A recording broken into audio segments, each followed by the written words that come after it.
nature of the area, whether it's a earthquake-prone zone and all that. The person engaged in the construction must know all this, or the person making a sale of goods must know the weather, the conditions. Is it the rainy season or not? All these must be found out because they contribute to the breach or the discharge, unnatural discharge of a contract. The unlawful means is by a breach of a condition by one side.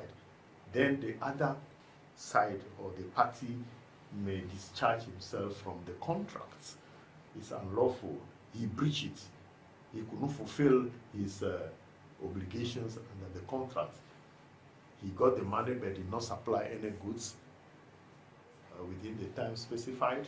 He refused intentionally to do that. It's a breach. So it's illegal breach. So the other contractor or the other party could discharge himself. So performance must be, by performance it must be complete, precise, and exact of entire contract terms. And there may be defenses for non-performance, including the following. The reason could be an agreement, impossibility of performance and frustration, events after the contract, impossibility of performance falling short of discharging frustration due to unforeseeable events. As for frustration, there must be proof that the event which interrupts is unforeseen.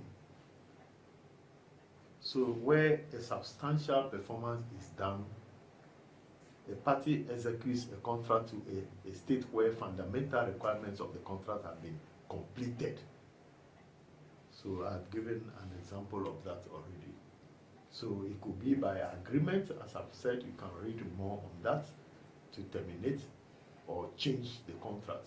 Agreement to terminate or vary the contract. It's possible that we terminate it or we vary it to another one, and in bilateral contracts it's possible for that. Agreement could make it effective. By frustration, I've also explained that already. Frustration could be caused by a conduct of another person or maybe by any events. So we have also Ghanaian position apart from the common law position on frustration. And if you see the Contract Law 1962, Act 25, we have certain sections which also have a position on frustration. For example, Section 1, when a contract is considered frustrated, the contracting parties are considered discharged from further obligation. Further obligation. So what they have done, they may not continue it because it has been terminated. And money paid is recoverable, and money due to be paid should not be paid from both parties where there's a frustration. This is very important. By a breach of a condition or a failure. When you say a breach of a condition, it's a refusal or failure by a party to contract to fulfill an obligation imposed on him without any reasonable excuse. And therefore, they may result from repudiation of liability before completion or conduct preventing proper performance. These are some of the circumstances under which a breach of condition will be treated. And I've provided some basic questions to try, an exercise for you to try, just a question there. The last area will be the remedies in a contract. That is, if a contract has been breached, or if a breach is threatened or imminent, there must be a remedy. The injured may have several courses of action open to him, depending on the breach, whether it's a breach of condition or a breach of warranty. So the underlisted remedies are available to him, or they can sue for any of them.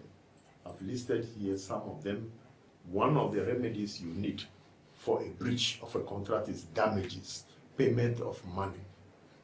The quantum merit, in the absence of any agreed price, you must pay the person what he is due. We refer to that as quantum merit. Money had and received, also another form of remedy, and specific performance, which is equitable remedy, and injunction and rescission. Injunction is not the finality of determination of a problem between parties. Injunction is just to find out further who has the right to the property. So you can look at the damages. It's in form of compensation in money. Damages, we say money. Compensation for the detriment or injury sustained by the claimer. It is a means of monetary award to place a party of a contract in the position he would have occupied if he had not suffered the wrong complaint of the status quo ante. Status quo ante, that's what we refer to it. So a damage is a common law remedy, very long time, and the damage is recoverable if it results either from natural consequences of the breach or from special circumstances of which the parties had actual knowledge and which caused the breach to result in an exceptional loss. An exceptional loss. When we talk about the quantum merit, it means as much as he has earned. An injured party in contract may be entitled to claim for work done and services performed on breach of contract. A claim of quantum merit can be made in any contract where price is not specified in the contract between the parties, but work has been done. Thus, where there is an express stipulation as to payment, then a claim of quantum merit will not lie. So quantum merit operates as a legitimate remedy in contract and sometimes as a quasi-contractual remedy. You can read more on that, and the claims will also apply where money is had and received.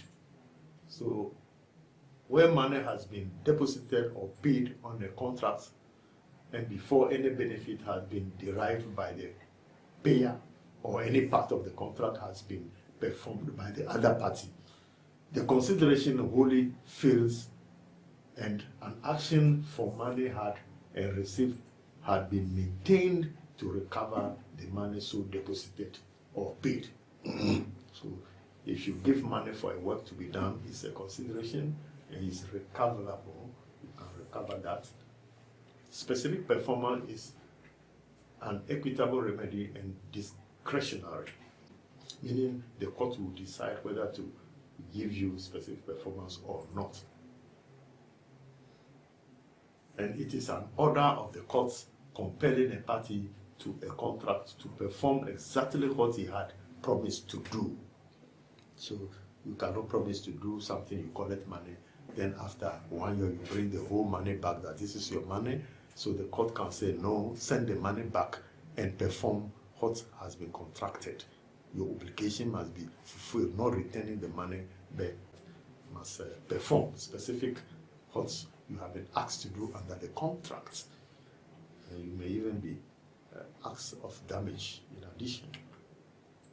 Reinstatement order is a special type of specific performance, but it is used in the employment contract in order that the party who has been wrongly dismissed be reinstated to his position, he or she be re-employed. And this is more particular with public sector, but it's at times not too effective to force a private employer to reinstate somebody he does not want to work with. I think the Labour Act has been very clear over that. There is used mostly in the public sector. An injunction is also an order from the court It's directing a person to refrain from doing or continuing to do an act complained of, or restraining him from continuing an omission. So there are several types of injunction. The main types are the prohibitory injunction, the mandatory injunction, then interlocutory injunction. These are all types of it. And rescission is also another form of a remedy, sometimes known as repudiation. Then we talk about repudiation of contracts where a condition of a contract is breached. Rectification, at times we use that rectification as equitable remedy, the power of the court to correct or alter a contract document if by mistake the document goes or does not conform to the actual agreement reached between the parties.